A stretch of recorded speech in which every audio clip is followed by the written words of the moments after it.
Yo, on se retrouve pour une nouvelle vidéo qui va parler du coup de mes lectures de ce mois de juin. Du coup, pour ce mois de juin, je me munis de mon carnet de lecture et je vais pas vous montrer les livres parce que je crois que la moitié des livres, c'est soit je les ai lus sur ma liseuse, soit j'ai peut-être lu, je crois, 2 livres qui sont dans ma bibliothèque et le reste, c'était que des livres. Genre, j'ai eu un livre prêté ou deux, j'ai eu que des trucs un peu prêtés ou autres, et du coup, j'ai pas les livres comme ça, du coup, je vous les montre pas, mais on va parler de la note, de mon petit avis dessus, et voilà. Donc, il risque d'avoir des petits spoils dans cette vidéo, du coup, parce que je risque de parler de certains livres plus en profondeur, et du coup, voilà. Du coup, je préviens maintenant. Du coup, j'ai commencé ce mois de juin par une lecture que vous m'avez vu lire. Vous avez presque vu toutes mes lectures de ce mois de juin. C'est La vie invisible d'Adi Larue, que j'ai noté 4,5. Euh, alors, honnêtement, j'ai eu pas du mal à la lire. J'avais très envie de continuer, etc., à lire cette lecture-là parce que l'histoire d'Adi me touche beaucoup. Ce qu'elle vit, etc., ça m'a touchée énormément. Après, je m'attendais parce que dans le derrière, on nous dit des petits trucs, mais vu que j'ai pas le livre là avec moi, je vais pas en parler. Mais c'est vrai qu'on nous dit quelques trucs.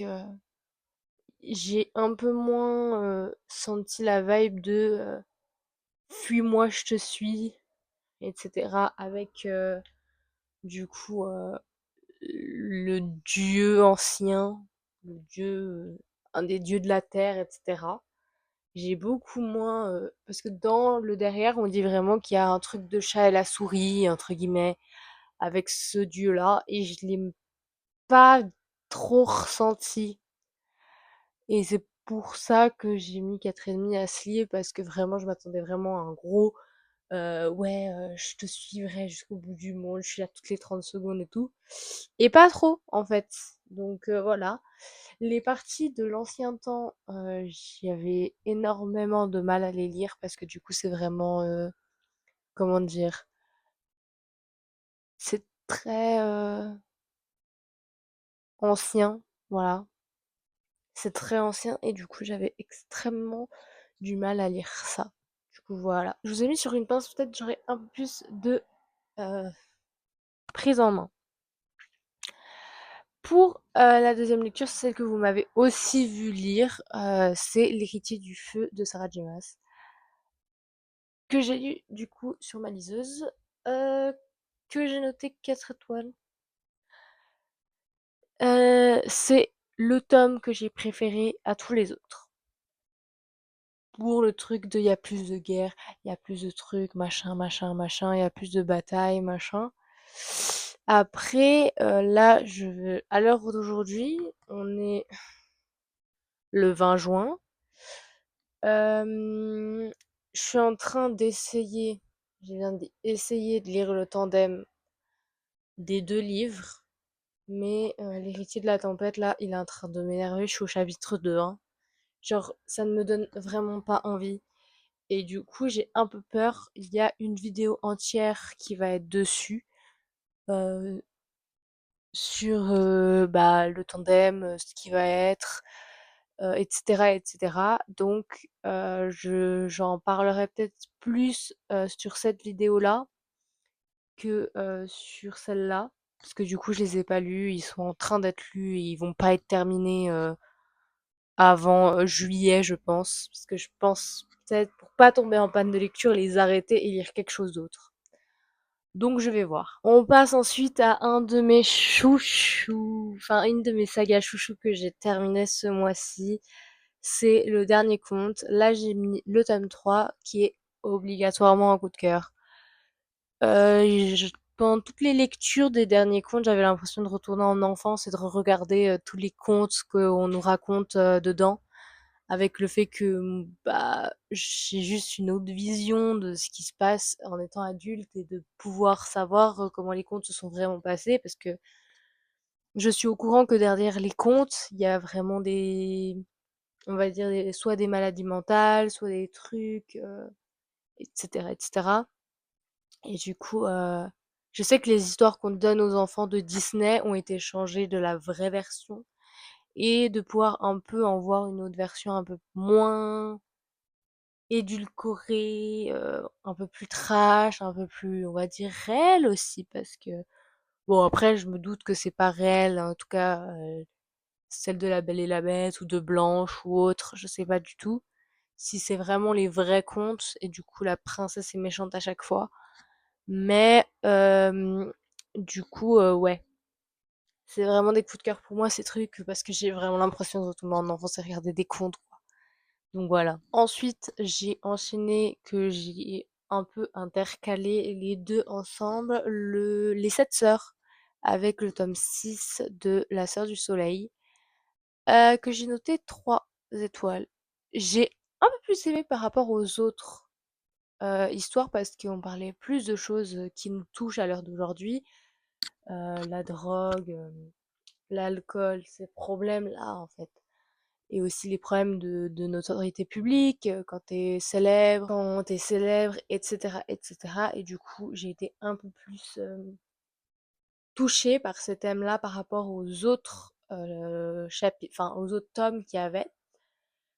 J'ai le dernier tome des Sœurs, donc j'ai le septième en ma possession que je n'ai pas encore commencé, donc peut-être que je commencerai lui pour abandonner mes amis. Ce sera à voir. Mais du coup, ouais, c'est quelque chose que j'ai pas mal apprécié de plus que les autres. Mais après, celui-là, je le recommanderais, mais pas forcément tous les autres, parce que ça fait quand même beaucoup de pages. À chaque fois, tu en prends un nouveau, il a 100 pages de plus. Et franchement, autant en lire un à 945 pages, parce que moi, celui-là, il faisait 945 pages. Autant lire celui-là que je suis d'accord de dire, allez, lisez-le, etc. Je le recommande. Les autres, je suis un peu moins là-dessus parce que c'est juste, c'est pas des, ça touche pas vraiment à des trucs qui peuvent être apparents à l'heure d'aujourd'hui. Et honnêtement, ça me dérangerait de recommander des livres qui pourraient pas toucher des points qui sont abordables à l'heure d'aujourd'hui aussi. Donc voilà. Alors, je m'étais trompée parce que je ne savais pas que c'était l'héritière du feu, du coup, je l'ai noté, j'ai noté 4 étoiles, mais c'était pas mon préféré, c'était La Reine des Ombres, mon préféré. J'ai oublié. J'ai cru que c'était le dernier que j'ai lu. Mais non, pas du tout. Ça, c'est le dernier que j'ai lu de celui-là, de cette saga du Trône de Verre. Donc celle-là, oui, je l'ai beaucoup plus aimée parce qu'il y a beaucoup plus de batailles, machin, de trucs. L'héritière du feu, du coup, si je reviens dessus, je l'ai peut-être un peu moins aimé parce que, ouais, voilà. Je demandais plus de rebondissements, de batailles, de trucs comme ça, parce que là, on était vraiment dans un truc aventureux et j'aimais pas trop ça. Parce qu'elle rencontre quelqu'un, et après elle découvre qu'elle est quelque chose, machin, machin, machin. Ça m'a saoulée pour celui-là. Mais par contre, pour La Reine des Ombres, là où il y a beaucoup plus de batailles, de euh, messages, de trucs, et où les personnages sont beaucoup plus mis en avant, il y a des trucs, enfin, il y a vraiment des grosses batailles, des trucs comme ça. Là, j'ai été un peu plus transcendée par celui-là. En plus, on a trois points de vue différents dans ce tome-là, qui sont vraiment très très cool. T'as le point de vue du coup de Eileen maintenant, mais c'était Kéléana. Euh, T'as le point de vue de Shaol. Et enfin, ouais, Shaol, à peu près, même s'il est aussi là. T'as le point de vue de Dorian. On va pas dire, mais voilà. Et t'as le point de vue aussi du coup, des sorcières des Dents de Fer qui aussi ont quelque chose de plus imprégnant dans cette saga-là, enfin dans ce tome-là, c'est que t'as vraiment beaucoup de points de vue, t'as beaucoup de trucs, c'est cool. Et voilà, après je sais que j'ai eu un peu de mal parce que les chapitres sont très longs et je pense que c'est ça qui est en train de me bloquer, je pense dans les tomes parce que vu que je suis en train de lire les 2 tomes en même temps, si j'ai des chapitres de 12 à 20 pages et qu'après le chapitre dans l'autre tome, c'est 12 à 20 pages, je vais pas réussir honnêtement. Je pense que ça va être compliqué, mais je veux absolument faire ce tandem parce que c'est la même histoire juste avec 2 points de vue différents et j'aime beaucoup le fait qu'il y ait plusieurs points de vue. Bon, du coup, c'est, on part sur, le dernier conte, tome 4, qui est aussi un coup de cœur, qui est aussi, quelque chose qui m'a beaucoup touchée, hein. Honnêtement, j'ai pleuré, j'ai pleuré, hein, pour la fin de ce tome-là. J'ai été triste parce que je voulais pas forcément, terminer ça, quoi. J'étais un peu triste. Mais voilà, je crois que vous le verrez dans la vidéo qui sera après celle-là parce que du coup, j'ai fini de tourner une vidéo hier. Non, j'ai fini de tourner une vidéo jeudi et je devais la sortir éventuellement après le 5 juin, le 5 juillet. Mais je me suis dit c'est plus logique que je sorte celle-là le 5 juillet que l'autre et que celle-là elle sorte le 19. Du coup, ce sera celle-là, mais vous aurez déjà vu un peu ma revue sur ce livre, peut-être, normalement, je sais plus si j'ai coupé. Mais du coup, ouais, c'est un coup de cœur. Tu reviens en enfance. On va pas parler de la fin, mais voilà. Et tu reviens vraiment dans un truc de conte et c'est cool. Et franchement, je suis vraiment pas déçue. Je suis un peu triste d'avoir fini cette saga, mais je suis pas déçue de l'avoir lu, quoi. Mais elle était très très bien et je la recommande à tout le monde si vous voulez vraiment lire une saga chill, pas prise de tête avec des chapitres assez courts. Lisez la saga du dernier conte. Parce que Mama, de Alexiane Thiel, hein, par contre. Parce que Mama, qu'est-ce que c'est bien. Et on arrive déjà sur ma dernière lecture du mois, c'est Fallen Majesty. Du coup, vous l'aurez vu aussi dans la vidéo qui sortira après celle-là. Fallen Majesty, qu'est-ce que je peux en dire? Je l'ai noté 4,5. Je l'ai moins aimé que Mad Majesty à cause du caractère du daron de Kaloum et de Anton. Alors lui, j'avais envie de le tuer à chaque fois qu'il parlait. J'étais là, j'étais en mode, mais ta gueule, en fait, ta gueule. Genre, arrête de parler, mon gars. Parce que je te jure que je vais te tirer une balle dans la gueule, quoi. Oh, j'étais là, j'étais en mode, frère, genre, on est en 1850 ou... Après, genre, le livre, il est en 2024, hein. Genre, on n'est pas en 1950, là, mec. Faut se calmer. Faut revenir sur Terre. Je veux bien que vous êtes prince, duc, machin, de trucs de cul. Du coup là, de merde. Mais faut revenir au monde normal, hein. Tu peux arrêter d'être duc, de con, de machin, de truc, de cul là. Je sais plus même plus. Il vient d'où? D'Allemagne. Il est duc truc d'Allemagne. Je sais plus exactement. De Schrud, Strug. Il est duc d'Allemagne. Quelque part en Allemagne. Ah mais my god. J'avais envie de le tuer à chaque fois qu'il parlait. Au secours. J'en pouvais plus de lui. D'où le fait que j'ai noté 4,5. Sinon, je l'aurais peut-être mis 5 sur 5. Après, j'ai été le chercher le jour de sa sortie.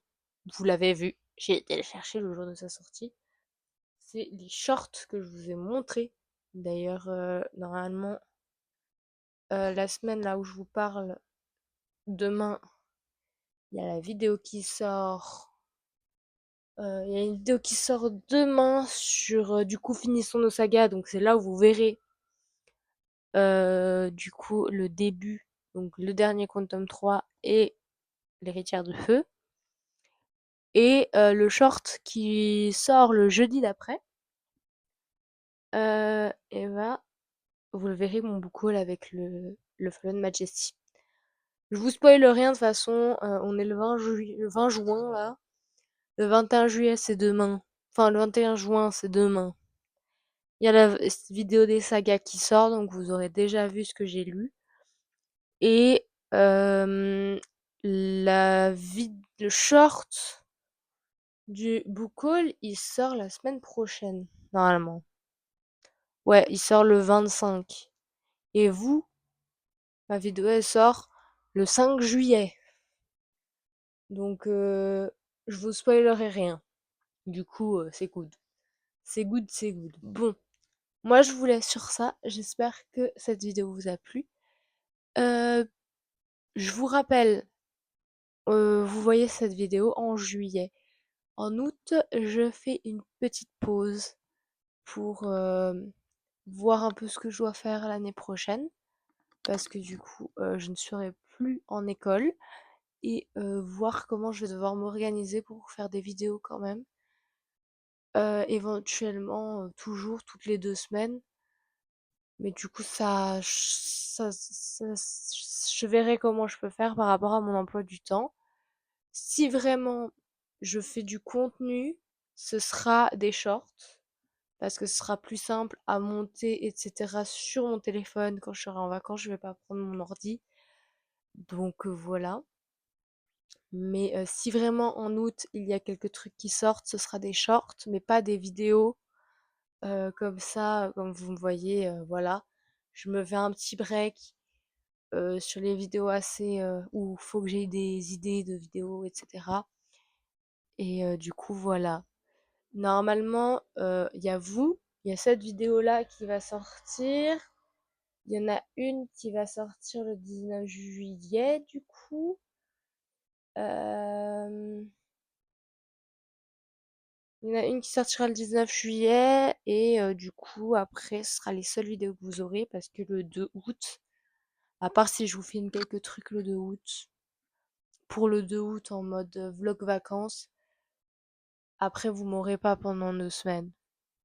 Alors vous m'aurez pas pendant un mois entier. Donc ne pas paniquer, je vous le rappelle dans cette vidéo parce que je sais que je l'ai pas rappelé dans la vidéo du 19 parce que je voulais qu'elle sorte d'abord le 5 juillet, mais au final trop compliqué. Mais du coup je vous le rappelle ici. Du coup voilà. Moi, je vous fais des bisous. Si vous avez des idées de vidéos dans les commentaires pour ce prochain mois, ce mois de septembre, du coup, parce qu'on se retrouvera en septembre, si vous avez des idées, marquez-les moi en commentaire. Et puis, on se retrouvera. Voilà, des bisous.